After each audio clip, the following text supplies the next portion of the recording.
All right, for a few weeks now, we've been covering a story that is, it's largely an inside politics, but it's kind of a political story. But I think it has generated a buzz amongst folks who are a little frustrated with their utility rates, maybe, and feel like perhaps there is a chumminess between the Public Service Commission and certain utility providers that they don't care for. Obviously, the Public Service Commission of Alabama empowered and charged with the duty of making sure that Alabama folks don't get overcharged with their utility rates.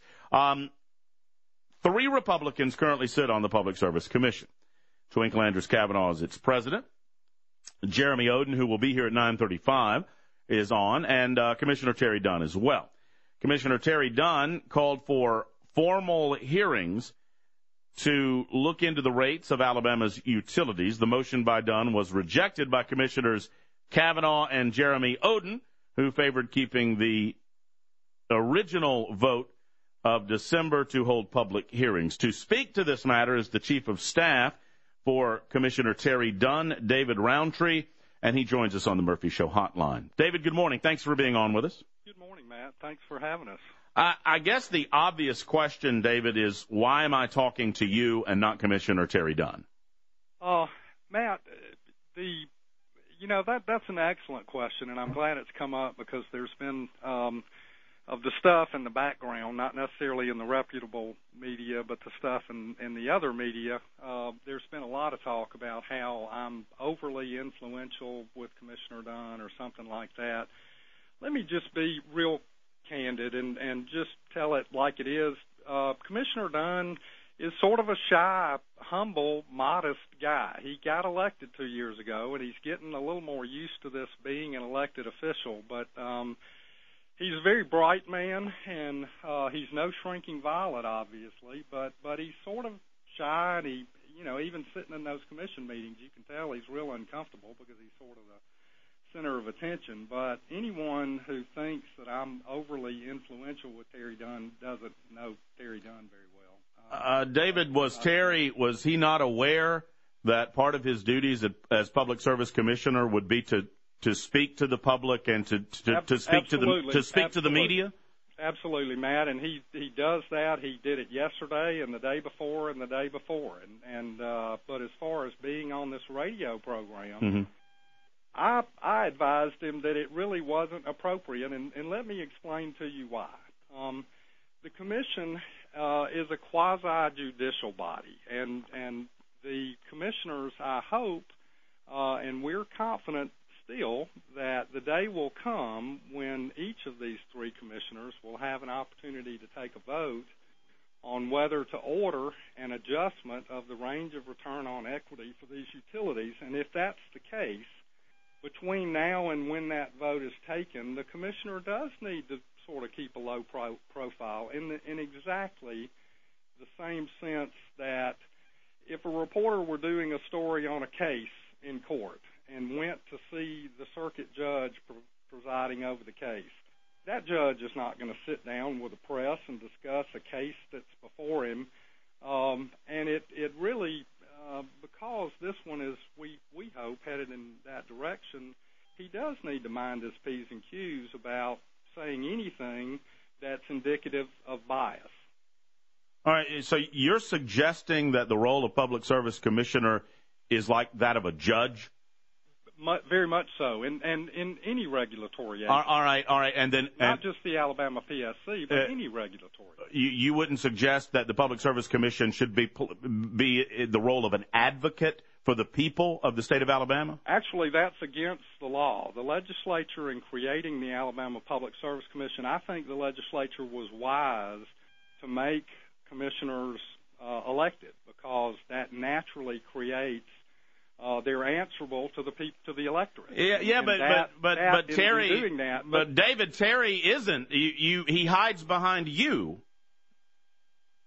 I mean, you offered an interview to the Alabama Political Reporter the other day, and apparently Terry Dunn was sitting right there, and you answered all of the questions. Why was that? Well, now, Matt, I'm so glad you brought that up. I saw that story, and I was sitting there reading it and wondering,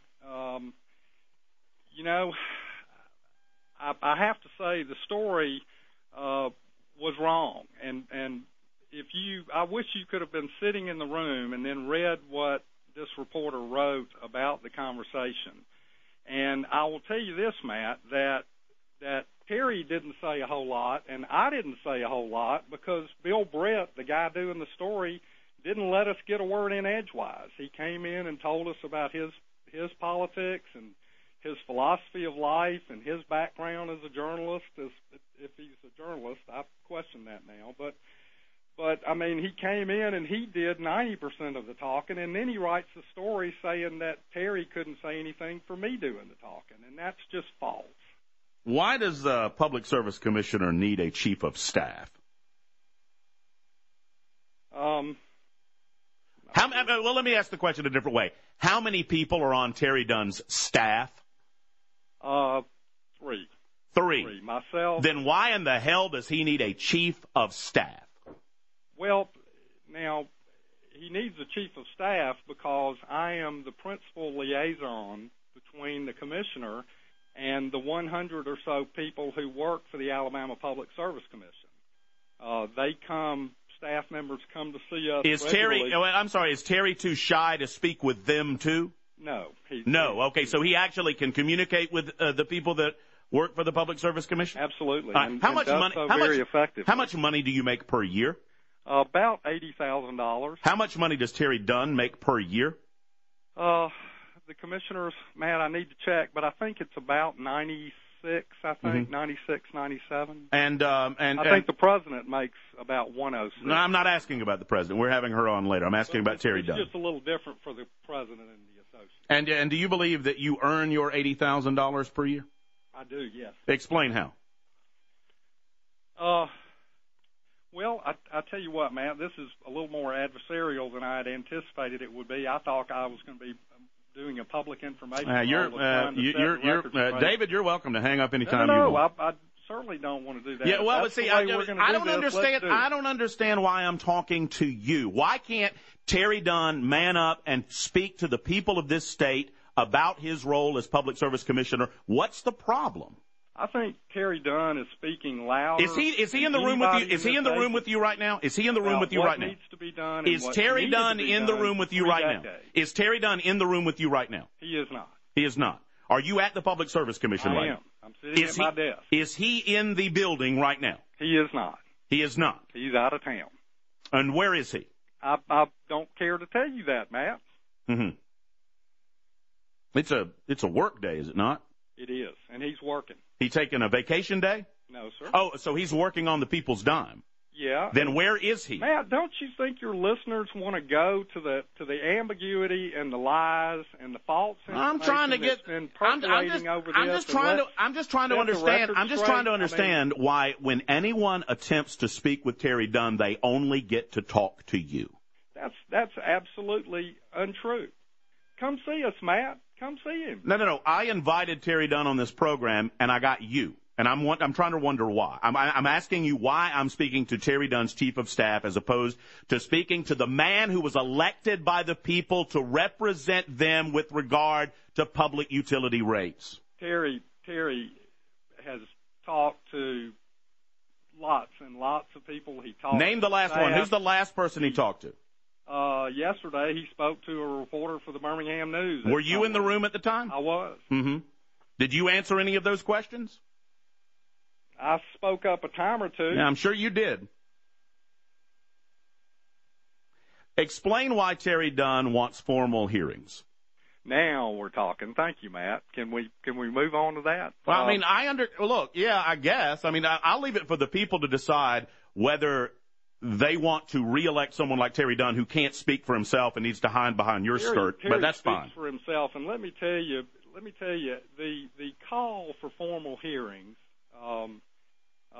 if you take even a cursory look at the pushback, including a Birmingham radio host who finds it necessary to try to lambaste Commissioner Dunn because he happens to be sort of a humble and shy person and prefers to put his chief of staff on the radio, particularly with an issue that's bubbling and on which he will have to vote someday, instead of going on the record saying that he wants to exclude some party from the proceeding, which is on its face going to mean that we'll lose a lawsuit over this. Well, look, David, you know from our conversation off air that I believe in your position on the issue. I don't have a problem with formal hearings. I don't have a problem with various special interest groups getting a seat at the table during formal hearings and getting their word in with regard to utility rates. I very much have a problem paying the salary of someone who cannot man up enough to come on a radio show and speak for himself. I have a problem with that, yes.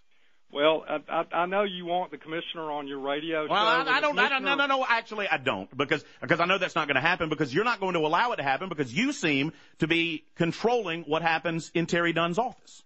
And that's not true, Matt. What I do to earn that $80,000 a year is what Terry Dunn tells me to do.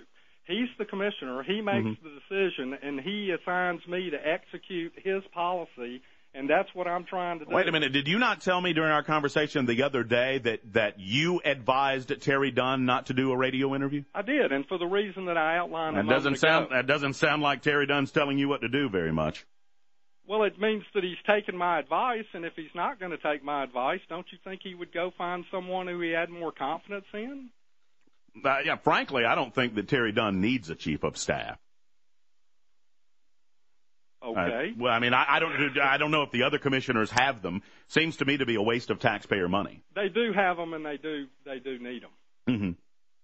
To act as a liaison, a liaison with your employees, your 100 some odd employees. I'm sorry, Matt. You're going to have to run that by me again. I said you are there to act as a liaison between Commissioner Dunn and the 100 something employees in your office. Well, I'm also a policy analyst.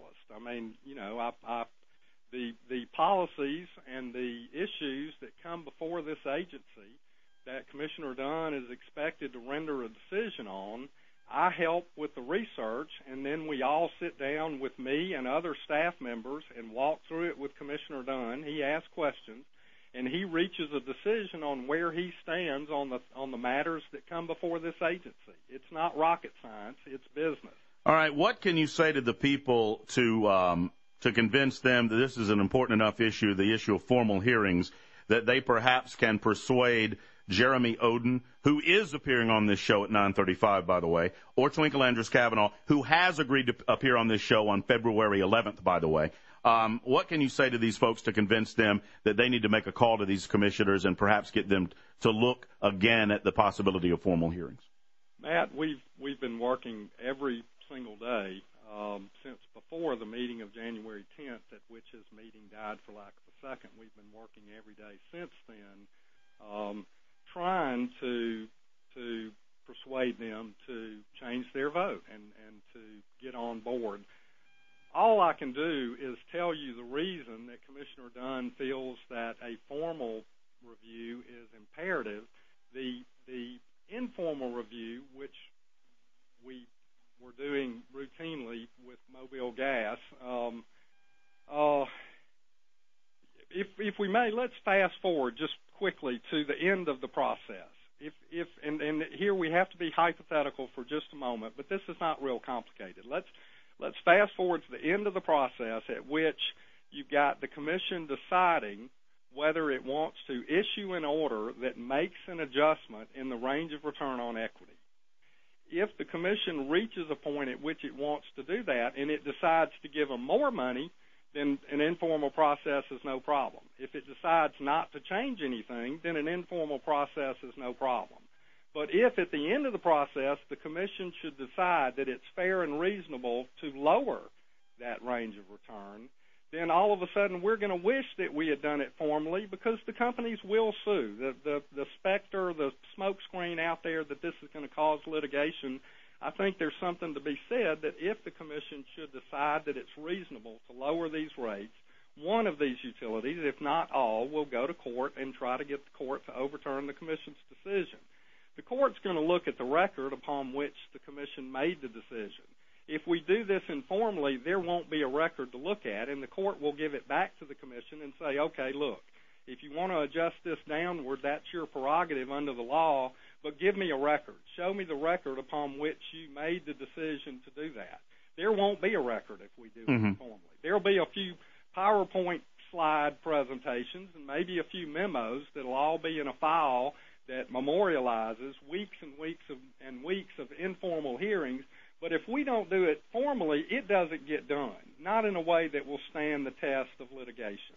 All right, our guest is David Rountree. He is the Chief of Staff of Commissioner Terry Dunn. Now, anyone reading this Alabama Political Reporter piece, I just want to clarify something you said earlier. You believe that the individual that wrote this Alabama Political Reporter piece misrepresented the interview, correct? I absolutely do. All right. Yes. The man, I know that he did, because I was sitting there. Okay, the man who wrote the piece, Bill Britt, is on the line with us. Bill, would you like to speak to David Rountree to that charge that you misrepresented that interview?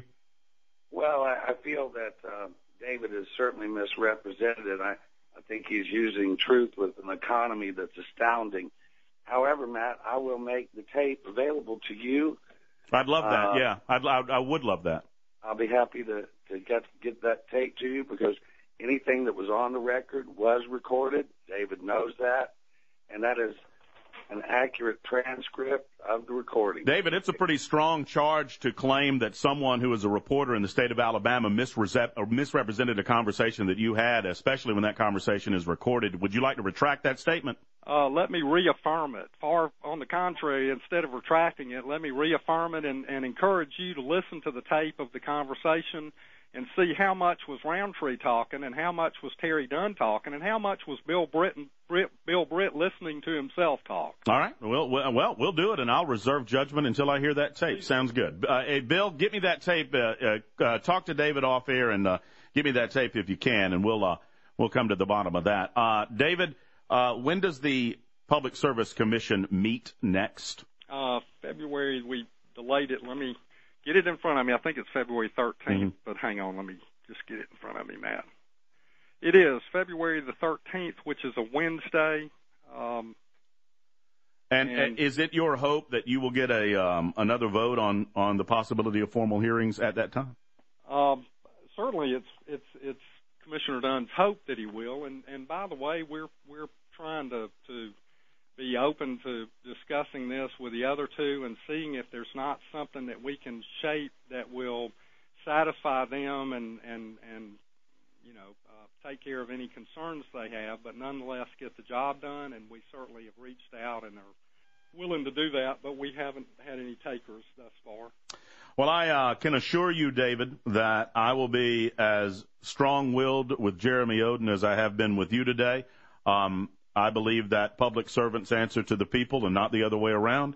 And that's what I think it's my job to do, is to ask the questions that the folks are wondering about. I want to end with one thing, Matt, and that is that Terry Dunn may be sort of a humble, shy look, but he's a good man, and he's don't do this. Don't speak for Terry Dunn on a personal level when Terry Dunn is too much of a wimp to come on himself, okay? It's not fair, No, it is fair. No, you know what? If he's a man, he's an elected official, he can come on himself and he can talk about his. You can speak for him than any other person in Alabama state government. Really? That I've seen you know what? In the last 2 years. The governor comes on this show, the Speaker of the House comes on this show, the Senate President Pro Tem comes on this show, and both other commissioners of the Public Service Commission are coming on this show. He certainly doesn't have the guts to do that. Thank you for your time today, David, and goodbye.